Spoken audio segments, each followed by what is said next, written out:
Suprema, y reitero, se trata de diferencias caprichosas y sin un fundamento plausible.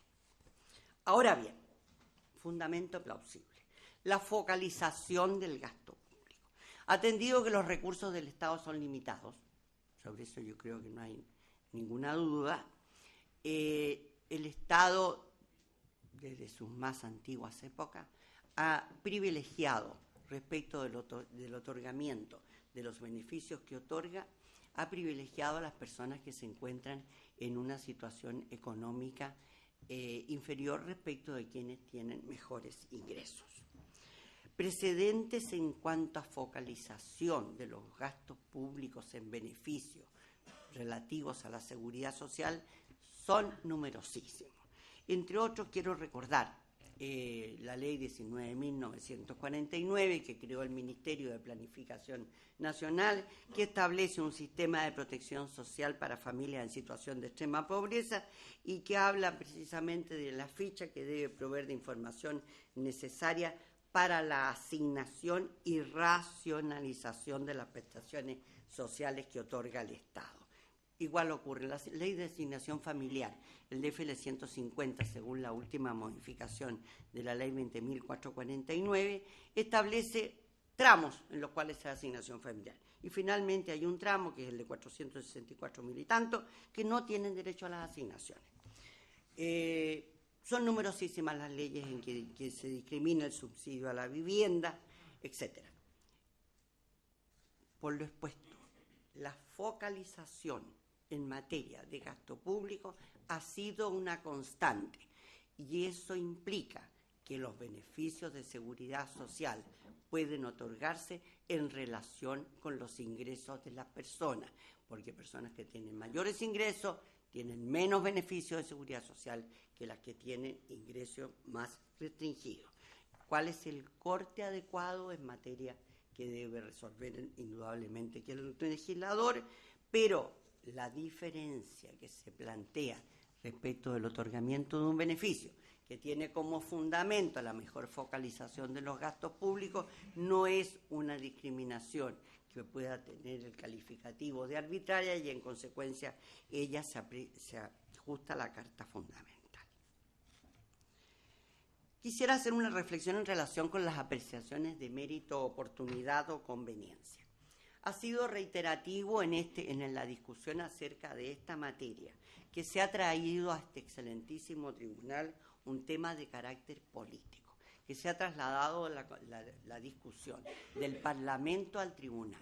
Se ha, como se dice hoy día, judicializado el tema. Ello no es efectivo. Lo que se ha traído a vuestra excelencia para conocimiento de este excelentísimo tribunal es un tema de normas constitucionales, apego a la Carta Fundamental. Las disposiciones aprobadas, ¿se ajusta a la Constitución política o no se ajusta a ello? Este Tribunal Constitucional, por lo demás, ha planteado de manera reiterada que no le compete a él apreciar cuestiones de mérito, oportunidad o conveniencia. Así, entre otros muchos, en los autos rol 591, este excelentísimo tribunal señala que constituye un elemento esencial de este análisis la consideración que lleva que la competencia constitucional limita en el mérito de la norma sometida. Ello implica que su competencia excluye un pronunciamiento acerca de lo que se denomina el mérito del acto impugnado o controlado. Con esta doctrina coinciden, sin entrar a calificar la bondad de las posiciones. Este tribunal no legisla ni administra y, en consecuencia, no debe pronunciarse sobre las materias, la conveniencia de las normas sometidas a su control constitucional. Por esta razón, reitero, no es esto lo que se ha traído al Tribunal Constitucional. No se ha traído un problema político. Ante el Tribunal Constitucional lo que se ha sometido es una cuestión absolutamente de derecho. Finalmente, quisiera señalar la interpretación de las normas constitucionales. En los autos rol 591 se reproduce una cita al profesor y expresidente y ministro de este tribunal, don José Luis Sea, quien, en cuanto a la interpretación de las normas constitucionales, señala: sea que el intérprete esté o no de acuerdo con su contenido, comparta o disienta de lo presentado en él, haga o no suyo los valores fundamentales del ordenamiento jurídico articulados en su texto, la buena fe quiere decir que aquí aceptación transparente de lo mandado por la Carta Fundamental, actitud que lleva a respetarla y acatarla, a cumplir fiel y celosamente sus mandatos, sin caer en resquicios, manipulaciones o tergiversaciones movidas por designios ideológicos. Esto es lo que, a juicio de los senadores que represento, han debido hacer quienes han aprobado esta norma. Interpretar la norma constitucional en su verdadero sentido. Es claro que de acuerdo con la Constitución política, la iniciativa exclusiva en materia de gastos públicos corresponde al Presidente de la República. La iniciativa exclusiva en materia de normas de seguridad social corresponde al Presidente de la República. El otorgamiento de beneficio al personal de la Administración corresponde al Presidente de la República. Eso es lo que se encuentra sometido ante la decisión de vuestras señorías excelentísimas. Esto es lo que los parlamentarios que represento solicitan que se declare. Esta norma aprobada es inconstitucional y el procedimiento seguido ante ello también lo es. Por todas estas consideraciones y en la representación que ostento, pido respetuosamente a este tribunal que declare que es inconstitucional el precepto acordado y se acoja el requerimiento. Muchas gracias. Gracias, señora abogada. A continuación, pueden hacer uso de la palabra los abogados que representan al Senado de la República en el orden en que ellos se distribuyan el tiempo. Tiene la palabra, señor abogado. Con vuestra venia, señor presidente, los abogados en estrados comparecemos por el Senado de la República, instando a este Tribunal Supremo a fin de que rechace el requerimiento formulado por su excelencia el presidente de la República, rolado, ¿no?, con el número de ingreso 2025. A fin de hacer una adecuada exposición de los argumentos que vamos a verter en esta audiencia, hemos utilizado el mismo esquema de separación de materias contenida en el escrito en que hacemos presente un conjunto de observaciones al requerimiento. Sin embargo, desarrollaremos en cada una de estas nuevos argumentos, por lo que desde ya dejaremos a disposición de este tribunal y del acuerdo las minutas de exposición de cada uno de nosotros, a efectos direndi. Corresponde, en primer lugar, hacer referencia a la falta de presupuestos procesales de la acción interpuesta ante este tribunal.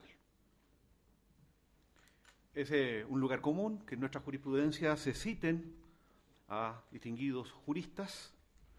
El procesalista y expresidente de este tribunal, don Juan Colombo Campbell, en un trabajo del año 2005, a propósito de la reforma constitucional de ese año, establece un listado de presupuestos procesales propios del control abstracto, facultativo y preventivo del número 3 del artículo 93 de la Constitución, indicando, reproduzco literalmente la expresión del profesor Colombo, que la desigual interpretación de las normas constitucionales, señala, en el caso en estudio, se produzca en relación con un proyecto de ley o una o más disposiciones, y que éste se verifique durante la tramitación del proyecto de ley, es decir, iniciada su tramitación o hasta la sanción expresa, tácita o forzada de la ley, con los plazos indicados en la misma disposición. En la especie, a nuestro juicio, estamos en presencia de la ausencia de un presupuesto procesal básico del control de normas. Un conflicto constitucional, que por la naturaleza del control preventivo, facultativo y abstracto es un conflicto trabado entre un acto estatal denominado proyecto de ley, todo parte de este, su contenido preceptivo y la Constitución, a saber, con una norma y un fundamental precisa de ella. Y así lo ha dicho nuestra jurisprudencia en los autos Rol 1504, 2009 y Rol 23 de 1984. Es decir, el conflicto es un conflicto de normas o prenormas legales en rigor, dado que estas normas o disposiciones de tratados están en el liter legis, en el procedimiento legislativo, y son normas infraconstitucionales y por tanto subordinadas a la Constitución, a sus normas materiales, procedimentales y competenciales. Además debe tratarse de un conflicto de normas o disposiciones determinadas en razón de vicios de inconstitucionalidad material, formal o competencial. Es decir, debe producirse una infracción del derecho de la Constitución en cuanto éste es